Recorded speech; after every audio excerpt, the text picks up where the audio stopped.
What's going on, everybody? It's your boy Jay Rich, back to bring you your MLB props for May the 31st.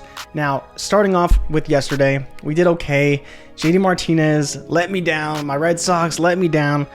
Can you believe that the Baltimore Orioles shut out the Boston Red Sox? Nothing hurts more. Nothing hurts more. I've never been in more pain. JD let me down. If you faded my fades, you actually did really well because Van Meter went over. Brian Hayes went over. So again, we're doing pretty good. We're doing pretty good. Against the Dodgers, Walker Buehler allowed 4 runs yesterday.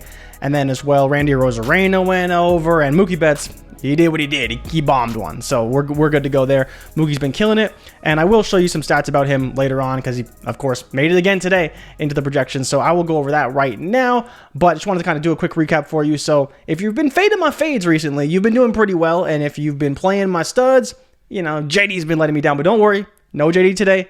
No Red Sox today. We're starting fresh, even though they're against Cincinnati. Great matchup. I'm going to be not taking them today. They didn't quite make my thresholds that I like to go for. So let's get into it right now. So these are the guys I'm looking at right now. This is my short list, big short list today, but did hit a lot of the thresholds that I like to see. Kyle Farmer, Paul Goldschmidt, Jorge Soler in Colorado, Josh Van Meter again, Mookie Betts again, Brian Hayes again, Randy Arozarena again, Patrick Wisdom, surprisingly, probably won't play him too much, and Jesse Winker for an under, but no pitching matchup for Winker yet, so we'll see against Baltimore, probably going to have a good matchup, but, we'll see, and with Winker, again, he's been struggling for under 4 points per game, projected for 4, projected on PrizePicks for 7, so don't love that number for Jesse Winker, projected to bat 6th in the lineup, but let's start right at the top, and let's start with Kyle Farmer, and before I even get into Farmer, 100% edge, 5.5 line, up against Michael Wacha, who is good, as you see by his pitch factor here, 0.85, and his P-Val, which is -2. So these are two things I'm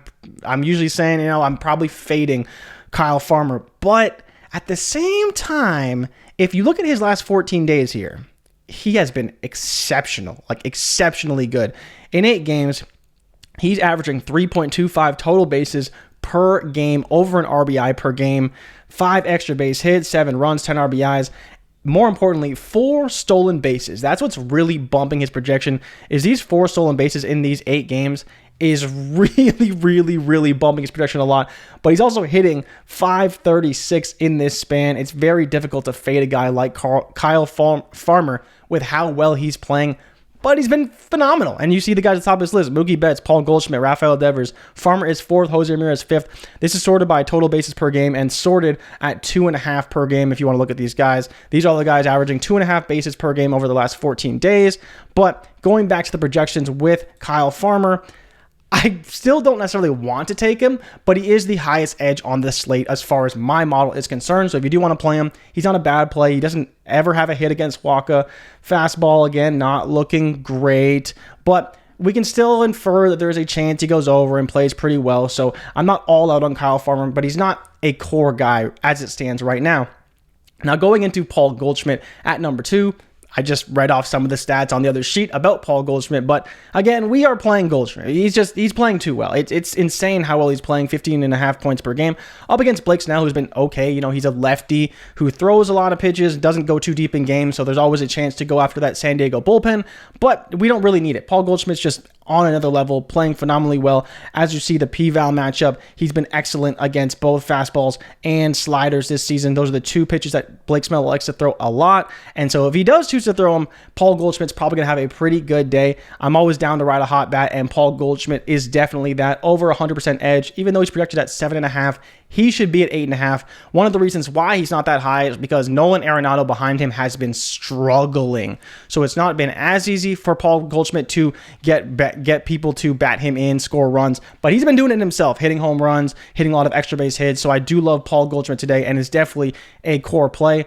Then we get into Jorge Soler. Jorge Soler is a guy that I've talked about more recently a lot because he doesn't have these high projections. Now today, he is in Colorado. I usually don't like to take guys in Colorado because they have really high projections.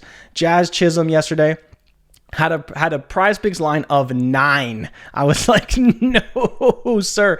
He hasn't been playing very well. But Soler has been averaging almost 12 points per game over his last 14 days, up against German Marquez, who, as you can see, is not good. He allows a ton of hard contact, a lot of home runs, and that's one of the main reasons why his P-Val against Jorge Soler is extremely high in favor of Soler, with a projection of 14.24 and a line of only 7.5. I am all in on Jorge Soler in this one. Then we talk about Josh Van Meter, and we can talk about Ke'Bryan Hayes kind of at the same time. Both have great projections, and it's because they're up against Julio Urias, who is an okay pitcher, pretty good pitcher. But the problem is, last time he played in Pittsburgh, he allowed 11 hits, only 2 runs, but 11 hits. Van Meter did not play in that contest, so I did want to mention that. So there's no actual BVP data for him. But Ke'Bryan Hayes did go 3 for 5 with a home run, not off Julio Urias, but he did hit a home run as well and stole a base. So I do like Hayes a lot because he had 2 hits, one of which was a double against Urias. And so if he does hit a double in this one, he's hitting his line of 5. And Josh Van Meter again at 3.5. It's very difficult to fade a guy at 3.5. We're definitely not taking the under. And he's still been averaging 7 points per game over his last 14 days. So he's not a bad bet overall. I've projected for 6.5. His total is only 3.5, 87% edge. And as well, there just is a lot of things to like here. I talked about how I'm not all in on it, but Urias also has a FIP of 4. FIP, for people who don't know, is fielding independent pitching. It basically is telling us that his ERA is a lot lower than it should be, and chances are he's going to regress closer to that number of FIP, which is 4. His ERA, I believe, is under 2 right now, or if it's not under 2, it's barely above 3.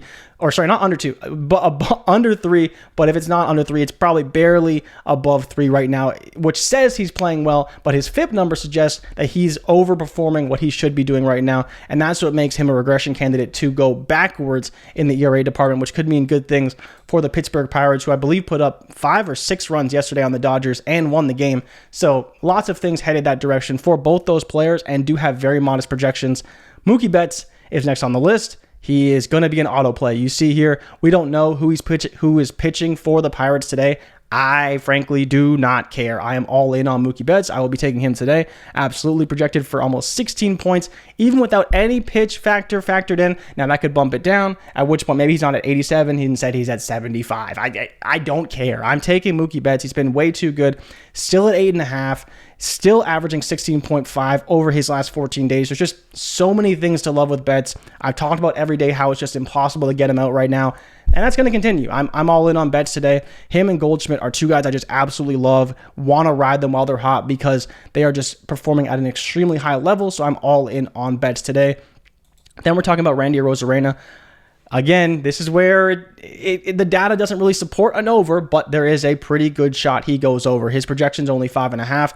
He hit that yesterday, but you see Martin Perez, who has been phenomenal this season. 0.77 pitch factor is very, very good. For people who've been following along, they know that is pretty damn good. While the park factor in Texas is good, you also have the P-Val factor, which is not great because he has not been hitting fastballs very well this season, but he's been improving a lot so far. And you see Arozarena averaging 11 points over his last 14 days and an edge at 76%. There is a reason to take Arozarena because he's been playing extremely well, but it doesn't mean that you have to play him, and these are the reasons why. Obviously, the pitch factor from the pitcher, who is really good, and the P-Val factor, meaning he's not hitting pitches that this pitcher throws very well as well, but with how hot he's been playing, he is probably worth taking a shot on. Then you have Patrick Wisdom, who's been good. He's been playing surprisingly well. He's not batting as high in the order as I would like, but he's averaging 9.3 points over his last 14 days. He's up against Eric Lauer, who is more of a swing and miss guy, and he's been kind of fire or ice this season. He's been really good in some games, really bad in other games. So there's always a shot that Wisdom could go over. I don't love the play overall. I'm probably not going all in on it by any stretch, but again, he popped in the projection model, so that's why he's here, and I want to present him to you in case you do want to take him. Not a guy I love, but again, when you get a total of only 5, pretty easy to hit. He can hit it with a double, an RBI here or there. The wind was blowing out in Chicago yesterday. I don't know what the wind factor is today, but I can't imagine you're going to see 25-mile-per-hour winds blowing out where we see a bunch of home runs like we saw yesterday. But again, Wisdom is worth taking. He's never got a hit off of Eric Lauer before. He's over 2, but it is what it is. When you look at Arozarena, at least he hits 333 with a home run up against Martin Perez, and I believe he has a platoon matchup against Perez as well. So a lot of things pointing in that direction if you did want to take him, and not as bad overall as we may see, but again, there's reasons to be cautious, and I'm trying to present the entire case to you versus a Jorge Soler who has a 1.58 pitch factor, 1.3 park, and an 8.5 p-val with an overprojection. It's like the perfect storm of things we like to see in this type of model. So I want to present all those to you guys. And then Jesse Winker, he popped as an under. I'm not necessarily going to take him, but 7 is pretty high for a guy who's not even averaging 4 points per game over his last 14 days. We don't know who's pitching for Baltimore. They're probably not going to be very good. They could be a rookie, so again, they could be fine. I like France a lot more. I like Julio Rodriguez, another guy that didn't quite make the threshold, but I do like a lot and has been playing really, really well. But they are in Baltimore, and Baltimore has been playing really well at home. And more importantly, that ballpark with left field being pushed back has not been advantageous for hitters at all. So again, that's why he's buffed down a little bit. Only a projection of 4 with a prize picks line of 7. Don't love it, don't hate it. Probably not going to take an under. So kind of recapping these plays, I love Goldschmidt, I love Soler, I love Betts. I'd be willing to flex in Brian Hayes as kind of the key guy. Again, 3 hits in the last matchup versus the Dodgers when Julio Urias did pitch. 2 of those were off of Urias himself, and 1 of which was a double. He also stole a base and hit a home run. And then you also have Goldschmidt, who again is on fire. Soler in Coors Field. Even with the high line, I'm willing to take the risk on Soler. He's kind of home run or bust, but he's still been supremely good. 12 points per game over his last 14 days. And then, we'll see about Farmer, right? I've said my concerns with Farmer, said my concerns with Van Meter, but his projection is extremely low. Love Mookie. Hayes, again, I can make the case for. Arozarena, same deal.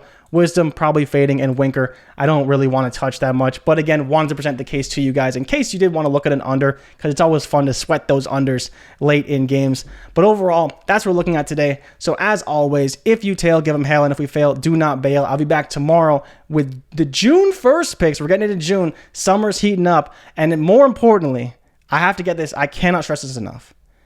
Please just take the Mets. The Mets today are going to light up Patrick Corbin. I got a home run ticket on JD Davis, Francisco Lindor. I'm not going after Pete because he's only like 275. If you want to stack Mets, while they didn't quite pop in the projection at this level, they should smash Patrick Corbin in this matchup. So again, they didn't make the model plays because they do have high projections, 8.5s and stuff like that, but they could very well go way over. So if you want another play that's not quite here that I wanted to mention, it is stacking Mets, Lindor, Pete, whoever the hell you want to take, and Marte is the other guy, probably going to go over. All have great matchups. I believe Pete has homered off Corbin 4 times in 30 at-bats. So again, lots of reasons why he could homer again and go over. But as always, thank you guys so much for watching. Drop me a like if you like this video, subscribe for future content, and I'll see you guys tomorrow. I'm out. Peace.